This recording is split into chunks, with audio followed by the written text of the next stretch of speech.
será consolador.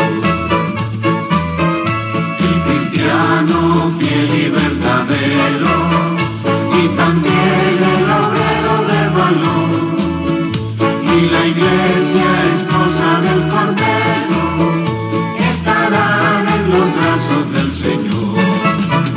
No habrá necesidad de la luz y el resplandor, ni el sol dará su luz, ni tampoco su calor.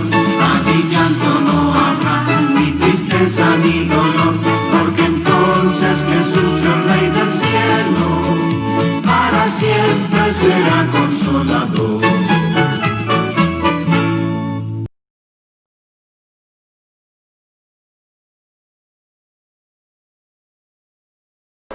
Muy buenos días, amados hermanos. El Señor los siga bendiciendo. Vamos a continuar con nuestros estudios sobre la gracia manifiesta la iglesia. En esta ocasión vamos a darle continuidad al estudio de la semana pasada, donde iniciamos el abordaje del capítulo 3 del libro de Hechos. En esta ocasión vamos a estar estudiando la segunda parte en la que hemos subdividido este capítulo. Y estaremos estudiando los versículos del 11 al 16. Lo hemos titulado Pedro confronta a la multitud. Nosotros, si recordemos un poco, cuando nosotros entramos al capítulo 3, vemos que Pedro y Juan van llegando al templo a la hora de la oración. Y ven a un hombre cojo de nacimiento que está pidiendo limosna. El Espíritu Santo lo guía hacia ese hombre, ¿verdad? Y ellos se acercan a él. El hombre, al verlo, cree que le van a dar una limosna, pero Pedro le dice, no tengo plata ni oro, mas lo que tengo te doy. En el nombre de Jesucristo de Nazaret, levántate y anda. No solamente queda ahí Pedro, dice el versículo siguiente que Pedro le ayuda a levantarse, ¿verdad? Y el hombre, saltando, se puso de pie y anduvo, y entró con ellos en el templo, andando y saltando y alabando a Dios. Eso lo vemos en el versículo 8. El versículo 9 dice, y todo el pueblo le vio. Y dice el versículo 10, y fueron llenos de asombro y de espanto por lo que había acontecido. En este día vamos a estar estudiando cómo reaccionan las autoridades y la comunidad ante el milagro, y cómo Pedro los confronta para que más allá de ese milagro reconozcan al autor supremo, que es Jesucristo. Pero antes vamos a orar, hermano. Padre, gracias te damos por la vida, por la salud, por la fidelidad de tus hijos, por tu paciencia. Trae a nosotros recogimiento para que, fortalecidos por tu palabra, podamos entender estos tiempos y glorificarte en ellos. En el nombre de Jesucristo. Amén. Amén. ¿Verdad? Ahora vamos a ver cómo reaccionan, ¿verdad? Sobre todo la comunidad, cómo reacciona. Vemos en el versículo 11, por ejemplo, y teniendo asidos a Pedro y a Juan, el cojo que había sido sanado, todo el pueblo atónito concurrió a ellos al pórtico que se llama de Salomón. Según expone Douglas Tinney, el pórtico de Salomón era un portal magnífico construido por el rey Salomón en el lado oriental del área del templo. Era un lugar muy amado por los judíos. Jesús y sus discípulos anduvieron en él. Eso lo vemos en Juan 10:23, también en el libro de Hechos, capítulo 3, en este capítulo.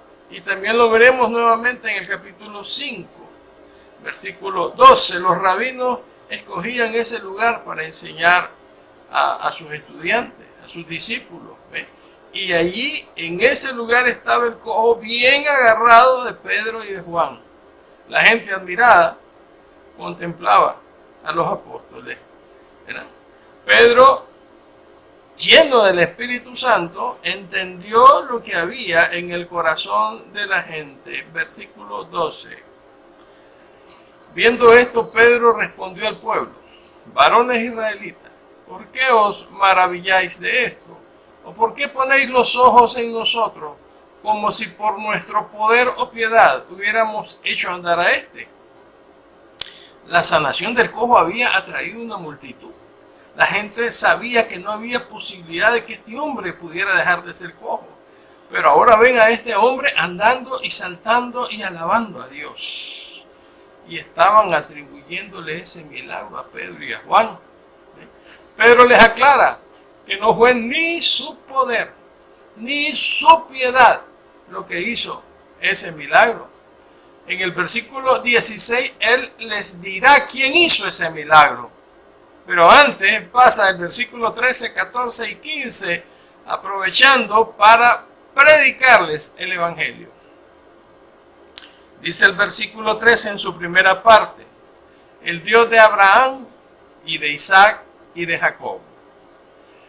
Pedro les recuerda la profunda relación que tiene Israel con Dios, ¿verdad? Dios permaneció fiel a Israel durante todo el tiempo, aún en los momentos más difíciles, aún cuando ellos eran infieles. Continúa el versículo 13, ¿verdad? Hablando de Dios: ha glorificado a su Hijo Jesús. La palabra glorificado está sustentada en la palabra gloria, doxa. Es una característica de Dios y habla de su majestad, ¿verdad? Igual que la gloria de Dios, la gloria de Jesucristo se nos revela. ¿Y cómo se nos revela? Se nos revela en su presencia entre nosotros, en su encarnación. Se nos revela en su obra de salvación y se nos revela en el juicio. Nosotros vimos la gloria de Jesucristo en la transfiguración, allá en capítulo 9 del libro de Lucas. También vimos la gloria de Jesucristo en su muerte y en su resurrección, también en Lucas 24. Y cuando regrese, nosotros lo vamos a ver. Él va a venir en una nube, con poder y gran gloria, como lo manifiesta Lucas 21, 27. Veamos el versículo 13, tercera parte. A quien vosotros entregasteis y negasteis delante de Pilato, cuando éste había resuelto ponerle en libertad. Pedro discierne que debe explicar primero quién es Jesús, para que después ellos entiendan el origen del milagro. Él utiliza una palabra, entregasteis. Esa palabra paredocate viene de paradidomi, ¿verdad? Y es utilizada bastante en el Nuevo Testamento para hablar de Jesucristo siendo traicionado, entregado a los pecadores y llevado a la muerte. Esta palabra es utilizada por Lucas en varias ocasiones, es utilizada en el libro de Hechos, o sea, también por Lucas, y también es utilizada por el apóstol Pablo en Romanos 4:25. Pedro dice a la multitud que ellos son los responsables de haber rechazado a su Mesías y de provocar su muerte. Veamos el siguiente versículo, el 14 en su primera parte. Mas vosotros negasteis al santo y al justo. Esta es la segunda vez que Pedro utiliza la palabra negasteis. Su culpa principal, la culpa principal del pueblo judío fue haber rechazado al Mesías. Pero una pregunta: ¿cómo estamos nosotros ante Jesucristo? ¿Lo estamos rechazando en nuestra vida? ¿O lo estamos apreciando solo de labios, siguiendo una tradición, pero le estamos impidiendo actuar en nuestra vida?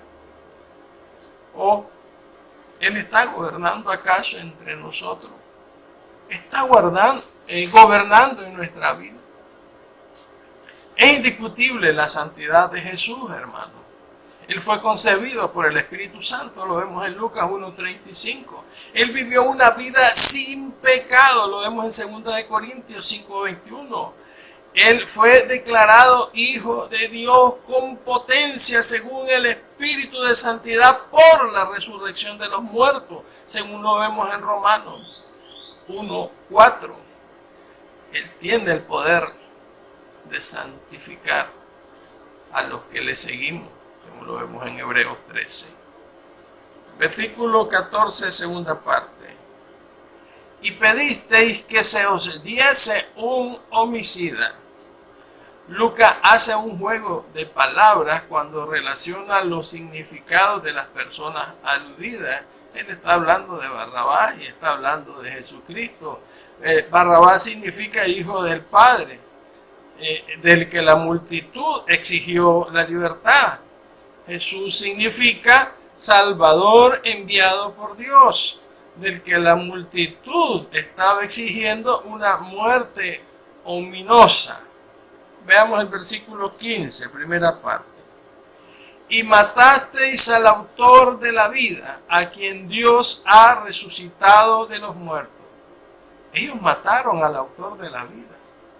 Ellos lo mataron y Dios lo resucitó. Aquí hay otro genial contraste que presenta Lucas. Jesús es el autor de la vida, pues estuvo presente en la creación, lo vemos en Juan 1, del 1 al 4, y también es autor de la vida, porque saben una cosa, venció a la muerte con su resurrección. Veamos la segunda parte del versículo 15, de lo cual nosotros somos testigos. Los discípulos, ahora apóstoles, son testigos de su resurrección. Cristo los buscó y los sostuvo unidos y los pastoreó por 40 días hasta que el vínculo de su unidad fue indestructible. Seguro que Pedro estaba recordando aquella mañana donde Jesús se les apareció a la orilla del mar de Galilea, cuando no habían pescado nada, y él les dijo: tiren la red a la derecha, ¿verdad? Qué cosa más hermosa el momento del diálogo cuando Jesús le manifestó su perdón y le confirmó su llamado. Seguramente que Pedro estaba recordando ese momento tan especial. ¿Saben una cosa? El discipulado de Jesús fue la suma de muchos actos de amor, de paciencia y de perdón. Y ¿saben? A eso es que somos llamados nosotros. Versículo 16. Y por la fe en su nombre, a este que vosotros veis y conocéis, le ha confirmado su nombre, y la fe que es por él ha dado a esta completa sanidad en presencia de todos vosotros. En el versículo anterior, Pedro se había manifestado como testigo, pero aquí Pedro, de manera muy hábil, extiende la condición de testigos a todos los allí presentes. Ellos eran testigos del resultado del milagro. Y ya él había negado ser la causa de ese milagro. Pedro ahora une todas las partes de su discurso. Jesús, el Hijo de Dios, como lo había dicho en el versículo 13, el santo y justo, como lo había dicho en el versículo 14, el autor de la vida, como lo había manifestado en el versículo 15, fue la fe en su nombre y su propio nombre el que hizo el milagro. Los judíos consideraban que la identidad personal se encarnaba en el nombre. También creían que el nombre poseía algo del poder de quien antes había llevado ese nombre. Algo similar sucede ahora con la reputación, la cual nos puede abrir puertas o cerrar puertas. Algo muy importante para concluir esta sección. La fe de Pedro en Jesús fue lo que restauró la salud de este hombre. El hombre solamente pedía limosna. Lo vimos en los versículos 3 al 5, ¿verdad? Pero fue Pedro el que le dijo: levántate y anda. Y fue Pedro el que tomó al cojo de la mano y lo levantó. Versículo 7. Y cuando Pedro levantó al cojo, los pies y tobillos del hombre se fortalecieron. La próxima semana vamos a estar viendo el llamado de esperanza que hace Pedro a la multitud. El Señor me los siga bendiciendo, amado hermano. Vamos a orar. Gracias, Señor, por tu amor que nos conmueve. Nos has guardado en este tiempo y quieres obediencia, recogimiento y dependencia de tu palabra. Danos, Señor, la pasión de Pedro y el amor de Juan para caminar con firmeza en estos nuevos tiempos a la luz de tu evangelio. En el nombre de Jesucristo. Amén.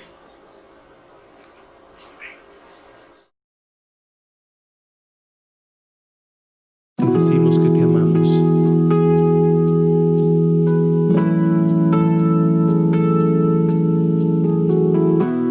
Y sabemos que la paz y la dulzura tuya ha inundado nuestros corazones.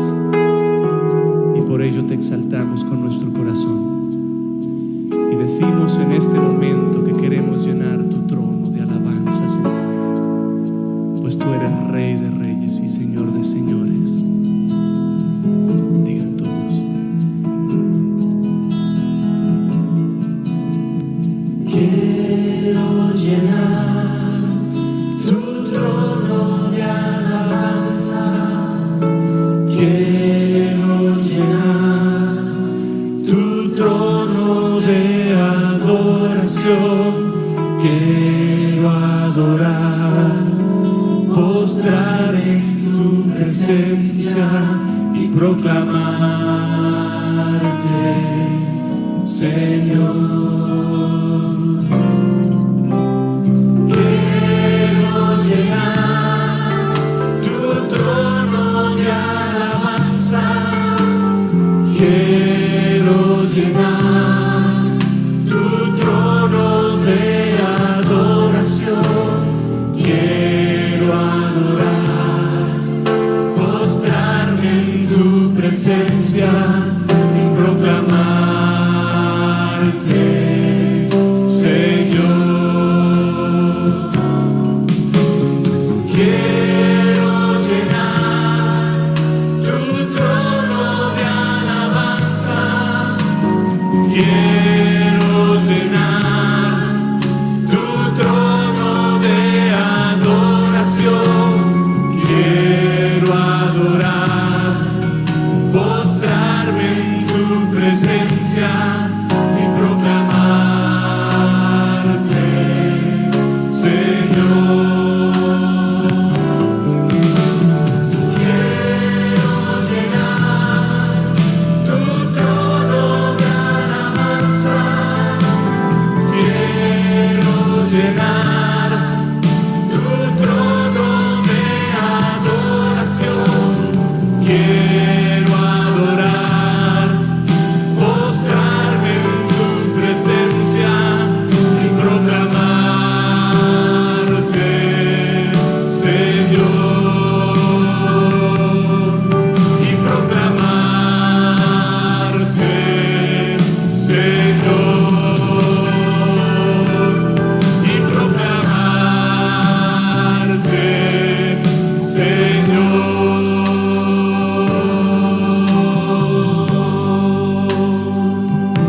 Te proclamamos Rey y Señor sobre nuestra tierra. Tú eres Dios.